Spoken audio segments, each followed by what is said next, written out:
What's up, guys? Welcome back to the channel. I'm so glad to have you guys here today. Did a little quick intro again with that Skydio 2 drone. I keep messing around with it, and it keeps amazing me, especially if I'm on foot. I've tried it with the Razor a couple times. It doesn't work out as well because of just how fast you're going, and I just don't think it tracks vehicles very well.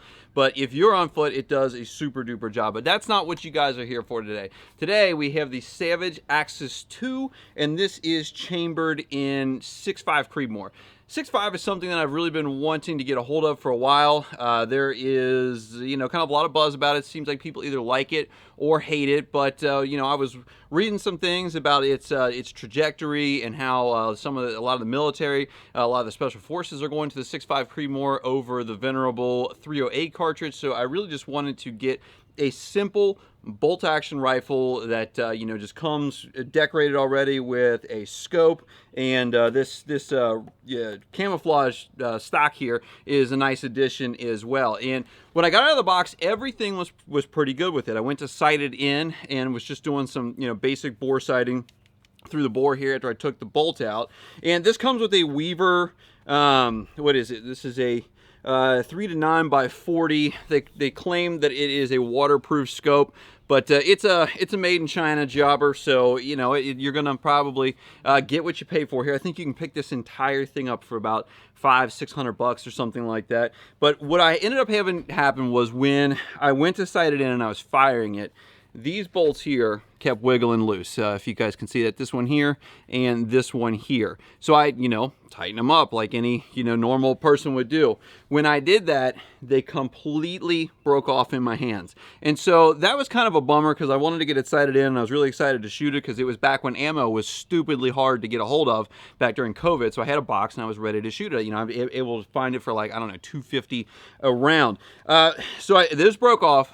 Savage sent me brand new screws and everything that I needed for it, but they still just kind of wiggle loose. There's no jam nut on here. There's no lock washer, no nothing. So what I need to probably do is put some Loctite on it, and if you guys have that and you're having the same kind of problem, some Loctite would probably be cool. But the reason you guys probably clicked on this video is this guy right here. I was tired of just setting this thing down and kind of just resting it anywhere, and I was like, I need a bipod for this thing, but I also don't want to break the bank. And so I said, instead of looking for something that's like okay, or something that's top of the line like a Magpul or something like that, I was like, let me go on to Amazon and find the cheapest bipod that I can get my hands on. And so I have this. I don't even remember what the name of the company is that makes it. It is like XYZ AOP3, the color blue, etc., etc. But it had stellar reviews, and all it does is it attaches up here to the front of your sling mount. And if you guys have ever seen those, it's just like two little pins, clips in there. You screw this down to put tension on it. There's rubber in here to protect your stock if you care about that. And so far, it seems like it's pretty good. You just fold the things down. The little legs, if you have them all the way retracted, are spring loaded. They'll spring out. They have various different stops on them. And so far, this has worked out very well. It seems to be relatively durable. You can smack it down on the table. Nothing happens to it. So what I want to do today, since we've never had a 6.5 Creedmoor on the channel, let's shoot this at some stuff because it has a much larger bullet than your typical AR-15. That's a 5.56. It's a 223 by 45, and what that is quite a bit smaller than the 6.5 Creedmoor. Much more powder on this one. If you look at it down the barrel there, this one is almost 1 millimeter bigger, and then the bullet itself is quite a bit larger, so it's going to be hitting with quite a bit more force. And I tell you what, that's a sexy looking bullet right there. So I got some targets downrange that we're going to shoot. We're going to see a reappearance of the helmet from the Is the Fire Helmet Bulletproof video. So let's take a look. So what we have today for some targets, I wanted to get some decent targets for us to shoot this at because this is a very sizable bullet, and it's going to do some damage to whatever we shoot it at. So what I have here is an old Ryobi weed eater. I just kind of hung it up in the tree there, and I feel like this engine block here will give us a reasonably good target to shoot at. And so we will try to hit that with 1 or 2 different shells.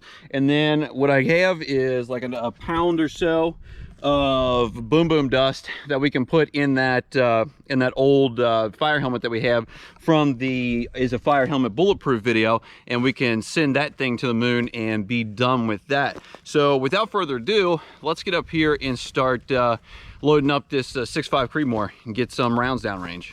Okay, we have this loaded up with the 140 grain 6.5 Creedmoor rounds. We're going to put a shot on that weed eater that we have down there, and then we'll go down and look to see what kind of damage that we've done.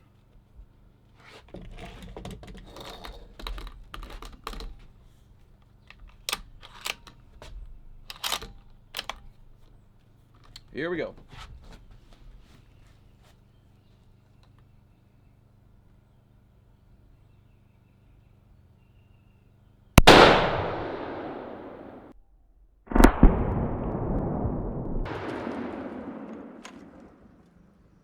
All right, we hit it for sure. Let's go down and look, see what we did. Okay, so we got it for sure, right exactly where I was aiming, which isn't a feat to do at the ranges that we're at here. I mean, we're, I don't know, 25, 30 yards away at a, you know, it's pretty much on it. But we put this little tiny entrance hole in it right there. And when I shot this, it barely shook at all. So I was like, man, I hope I didn't like miss it or just barely nick it. But man, it went straight in and then must have rattled around and just blew out the entire back of this thing. And you can see all up inside there, looks like it took out a big portion of the muffler, and the top of the cylinder might be like the exhaust manifold type of thing.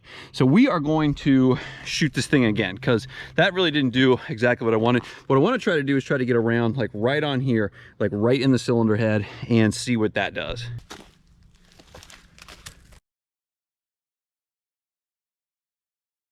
So this is what happens when you're too stupid to turn on your fancy $200 microphone when you turn the camera on. So we're just going to voice over this.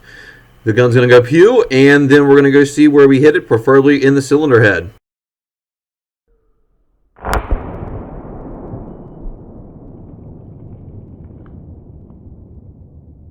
So like the other one, it went in one side, doesn't look like anything.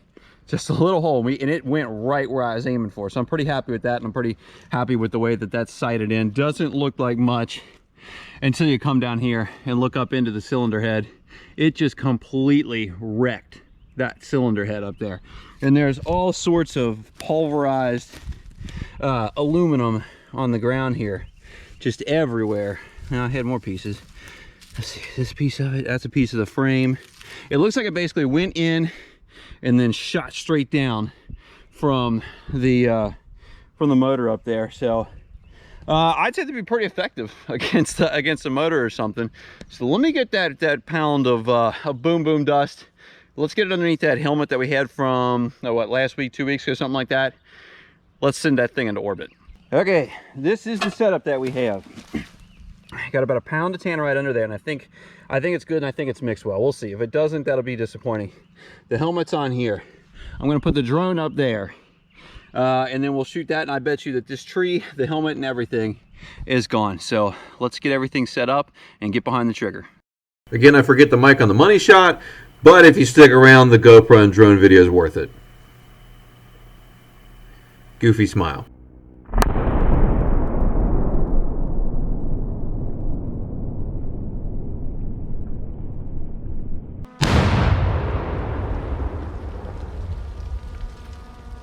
I looked and I looked all around, everywhere down there. I've probably spent the last half hour looking for pieces of this, and the only thing that I found are these 3 little pieces way out in the woods. And like, not to mention that I can't find anything other than that, and some little pieces of fiber and stuff from inside the helmet. But look at the ground here. This is like maybe 1.5 pounds of tannerite, and this is a giant, I mean, a giant tree, but it's a sizable tree just blown completely to bits. So that was pretty fun. I appreciate you guys watching today. It's super hot here. It's like 85 degrees in May, so it's only going to get hotter. I am going to the pool, and I will see you there. Cannonball!